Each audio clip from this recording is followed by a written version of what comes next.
အားလုံးပဲမင်္ဂလာပါရှင်ဒီနေ့မှာတော့ခေတ်ပညာရဲ့ grade 6 set လေးနဲ့မိတ်ဆက်ပေးကြပါတယ်အရင်တော့က grade 6 English set လေးနဲ့မိတ်ဆက်ပေးထားတဲ့ video လေးကိုကြည့်ဦးထားတဲ့သူတွေကတော့သိကြမှာပါဒီနေ့ကတော့ grade 6 set လေးမှာ English နဲ့သင်ထားတဲ့ grade 6မှာနှစ်မျိုးထွက်ထားရဲဆိုတဲ့အကြောင်းပြောပြပေးချင်တာပါ grade 6 set က total ဆိုလို့ရှိရင်တော့အားလုံးပေါင်းစာအုပ်9အုပ်ပါပါတယ်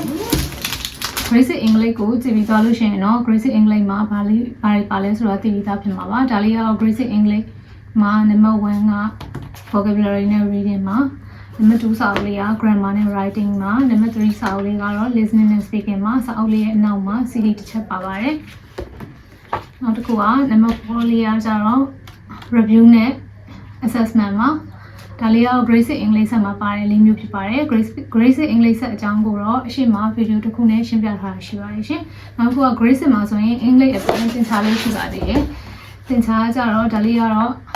သင်ကြားတက်ပါသင်ကြားတက်မှာဆိုလို့ရှိရင်ဒီလိုလေးပါပါတယ်ဒါလေးကသင်ကြားတက်စာအုပ်လေးပါရှင်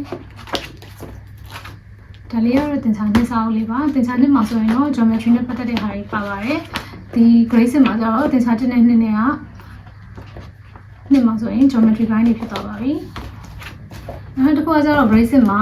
course ဒါလေးရော workbook နှစ်အုပ်ပေါ့နော် workbook နှစ်အုပ်အပြင် course book ဆိုပြီးတော့ရှိပါသေးတယ်ဒါလေးကတော့သင်စားတက်ပဲထွက်ထားပါသေးတယ်ဒါလေးကတော့ course book ပါဒီလိုလေးပါပါတယ်သင်ရိုးပုံလိုမျိုးပုံစံမျိုးပါ course book ကတော့ grade 6သင်စားမှာဆိုရင်ဒီသုံးအုပ်ကပေါင်းကတော့2400ဖြစ်ပါတယ် grade 6 English လေးအုပ်ပေါင်းကတော့3000ဖြစ်ပါတယ်အဲ့တော့ grade 6တစ်ဆက်ဆိုလို့ရှိရင်အားလုံးပေါင်း5400ချက်တင်ပါတယ်ရှင်စာအုပ်လေးမှာယူအပ်ပေးခြင်းနဲ့ဆိုရင်ခေတ်ပညာရဲ့ Viber ဖုန်းနံပါတ်39988080မှာတစ်ဆင့်ဆက်သွယ်မှာယူအပ်ပေးနိုင်တယ်လို့ Facebook page နဲ့ TikTok မှာတစ်ဆင့်လည်းဆက်သွယ်မှာယူနိုင်ပါတယ်ရှင်အားလုံးကျေးဇူးတင်ပါတယ်ရှင်